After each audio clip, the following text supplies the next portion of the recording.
Well, Benji, I don't know if you recognize this, but do you know what today is? Well, you know one thing that today is, right? I don't even know what the date is. It's the 24th. Okay, the 24th. Okay, yeah. We're launching our vlog course, which is kind of halfway inspiration for this channel, right? Yes. I'm kind of trying to like experiment with that. It's also the 40th anniversary of the launch of the Mac. Wow. Did you realize that? Pretty crazy. No, I didn't know that. I thought you planned that from the very beginning. Yeah, like a mastermind like that. The reason I ask is because thinking about the Mac, you know, I've been thinking about it a lot recently with the Apple Vision Pro. And then I started thinking about how important the Mac is to your life as a creator, and how every creator I can think of, the Mac is a hugely important part of their life. It's almost underrated how important it is to creators, especially YouTube creators who make videos. People don't even know how attached we are to that device when it comes to content creation, because it's not something we vlog about or record. It's done sometimes really late at night or in the office. It's not interesting, but how vital it is to what we do. In terms of if a creator would use it, it would have to be better than editing on a laptop. Does it help you edit faster? Does it help you work faster? Exactly. Secondly, is it more convenient? One of the things that Apple made a huge mistake on, I'm not a engineer or whatever, but what I know is when they removed the SD card slot, huge fail. And I think the third thing too is price point, because remember, creators aren't all millionaires. Totally. Especially when you're first starting out. So those are the three things I'd say. I don't know if you want to vlog this, because that's actually a pretty great one. Good. I just make them up. That's like a tulip beginning to bloom in springtime. I forget you said the last one that you made me was something too. I forget what that was. Oh yeah. Oh no, that one was a phoenix. Yeah, Phoenix rising from the ashes. It's like everything that Apple does secretly is thinking about the creator, because that's such a good point. You can frame up your shot.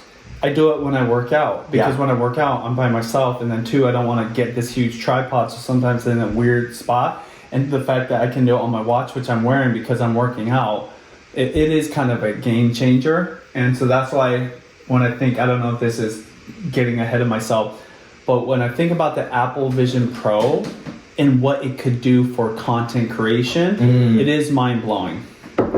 Because we already tried it with the Google goggles. Yes. And it was a fail, both that and the Snapchat goggles or whatever, because it was almost as if you're trying to hide the content creation process. And so if people recognize it, they're like, is that guy recording me or whatever? Yeah, that's true. And then it was a social thing as well as a technological thing. It was just janky. Yeah.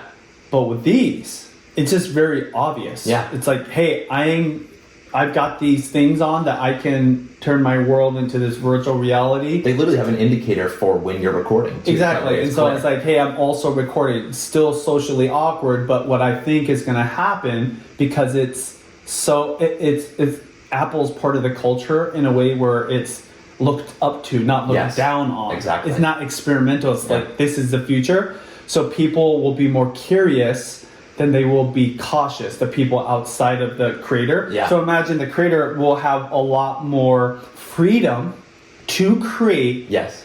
And I talked about the creator who put a GoPro on his forehead. Yes, yeah. And was cooking for an hour long. One of the prototypes for the vlog course, right? For this idea of the new way of vlogging. And then the video is just real time, his experience and his perspective. But I always thought it was a little awkward because it was above his eyes, like on his forehead. So it's like looking down, and you don't really look down when you're cooking. You kind of like have a natural angle. Yeah, exactly. Apple Vision Pro is bringing your vision of the world to the world. Three things. First of all, have you seen the videos that, so Meta, right? Probably the biggest competitor to Apple in this space right now. Have you seen the videos with their Ray-Ban glasses that creators are making now where they're walking and wearing I have seen the creators wearing it. I haven't seen the videos yet. There's a few, I think TikTok is much more popular right now where that style, it's like there's something, and people like it because it's a very unusual angle. You know who used to say that it was their favorite kind of recording thing on their glasses? Casey Neistat? Casey Neistat with the Snapchat spectacles. Yeah. So he's been doing this for years now at this point. He almost inspired me to get them a while ago. Beme, before that was the creator perspective. Oh yeah, there you go. I've got Beam codes. Did you wear that just for the vlog?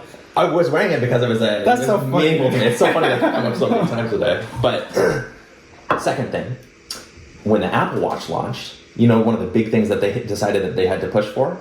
No. Fashion. They went to the big fashion worlds and had models wear them on runways to normalize wearing technology. Because before the Apple Watch, other than the Google Glass, I mean, was there anything else that became as popular or as stylish as this kind of nerdy device? In terms of technology? Wearable technology. Oh, like no, that. Definitely not. It was nerdy and it was geeky, and in fact, people weren't going out of their way to wear it. And now people almost show it off in a way. Well, like the Ultra, right, is a good example of that, where it's like bulkier, but it's a way of kind of showing off that your style. I actually think that people that aren't techies, that maybe were into Rolexes or fashionable watches, like that. My watch is different because it's a techie leaning watch that has maybe a unique band on it. It's customized. So you're almost kind of unique in that world. Now, I also don't collect watches, so I don't know. I'm kind of talking on my right now. I agree with you that people are wearing it without this sense like, oh, I'm a dork, But it's kind of amazing that they were able to do that, right? Like a tech company made something fashionable enough for people like the average person to wear every day. Well, you're isolating it to the watch, but frankly, all their products are that way. You're very right about that. The laptop is fashionable. The iPhone is fashionable.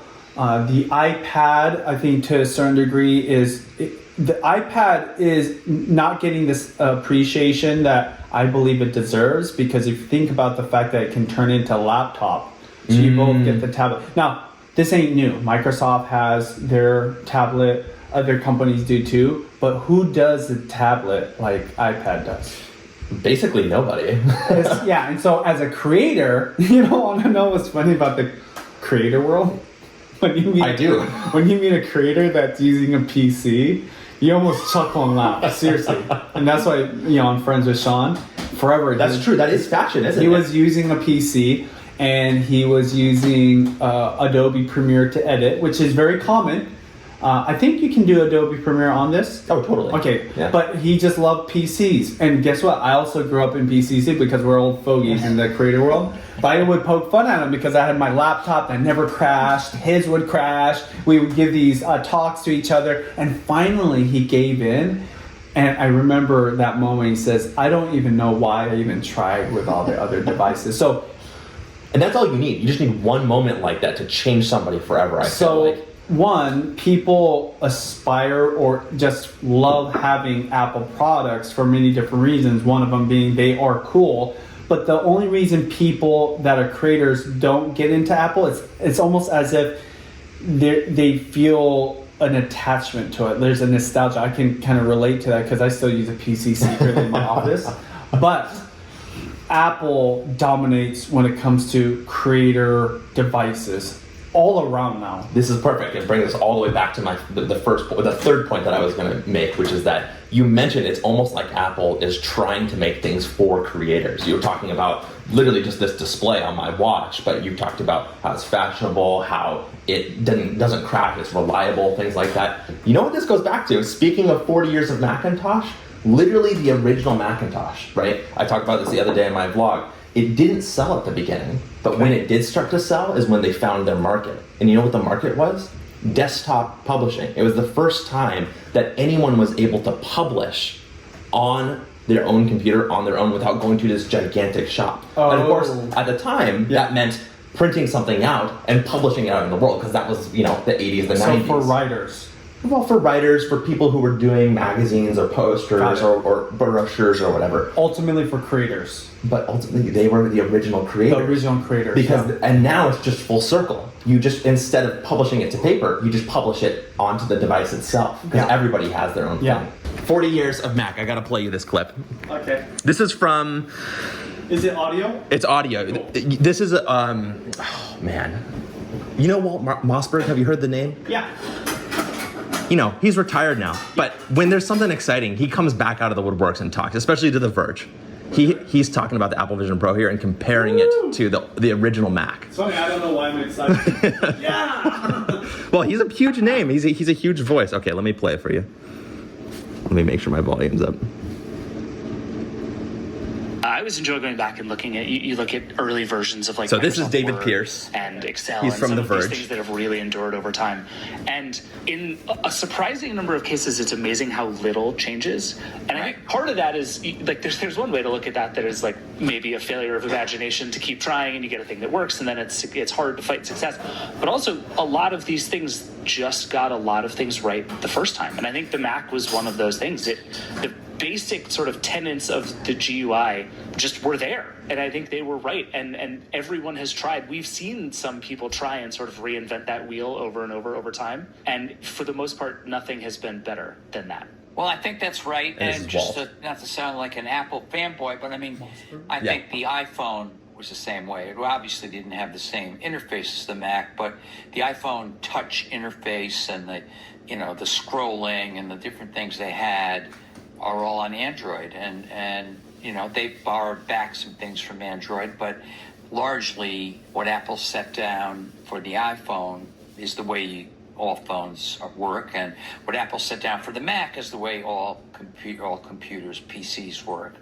But it wasn't that it didn't have flaws. It cost way too much. Right. I was just going to ask what columnist Walt would have said about it in 1984, and I'm guessing price would have been where you started. I would have said that they got this revolutionary UI or UX correct, but it was out of range for most people, and it was outrageous. And I will tell you that when many years later, 2007, we had, famously, as you know, Kara and I had... That's enough. So, I wanted to play that.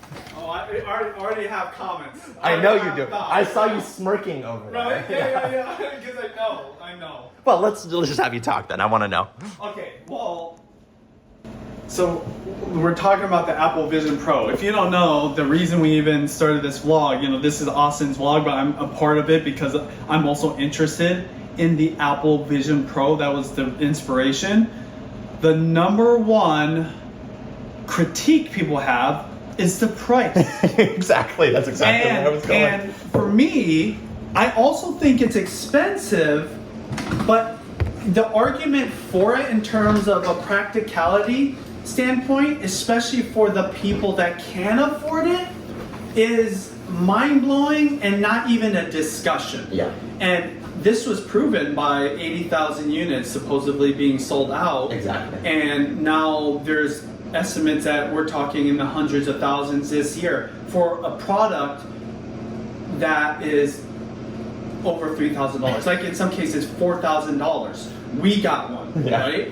And so I mean, they're through basically over a third of their stock for the entire year in the first week after launch, and it's just pre-orders. My aha moment listening to Mossberg was this: one, confirming that the price tag is not that big of a deal because that's what it takes to get this going, right? Get it up and running, to create a quality product, which is always Apple's thing. But the second part is this. The second big aha moment is the fact that it's not always going to be that price. Exactly. And it will become more accessible.